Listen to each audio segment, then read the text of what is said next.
അങ്ങനെ റിസോർട്ടിലെ ഒരുവിധം കാഴ്ചകളെല്ലാം വൈകുന്നേരത്തോടുകൂടി ചുറ്റിക്കറങ്ങി കണ്ടു. Staycation part 2.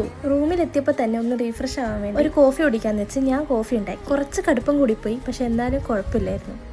നമ്മളിവിടെ വന്നപ്പോൾ അവർ വെൽക്കം ഡ്രിങ്ക് തന്നെങ്കിലും എത്തിയാൽ നമ്മൾ ചായയോ കാപ്പിയോ ഉണ്ടാക്കുമല്ലോ. അങ്ങനെ ഞാൻ കോഫി ഉണ്ടാക്കി.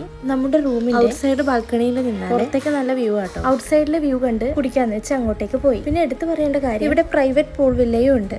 പാർട്ട് 2 ഇടുമ്പോൾ ഞാൻ ഒരു കാര്യം പറയാന്ന് പറഞ്ഞിട്ടുണ്ടായിരുന്നു.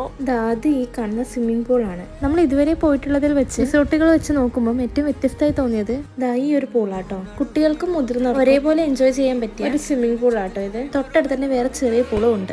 സ്വിമ്മിങ്ങും കഴിഞ്ഞ് നമ്മൾ നേരെ പോയത് ചായ കുടിക്കാനാണ്. നമ്മുടെ പാക്കേജിലെ ഈവനിങ് ടീയും ഡിന്നറും ബ്രേക്ക്ഫാസ്റ്റും ഇൻക്ലൂഡ് ചെയ്തിട്ടാണ് നമ്മുടെ travel partner travel company vacations set ചെയ്ത് തന്നത്. അടുത്ത പാർട്ടിലെ ഡിന്നറും ബ്രേക്ക്ഫാസ്റ്റും കൂടി ഉൾപ്പെടുത്തി നമുക്ക് ഈ കഥ അവസാനിപ്പിക്കാം.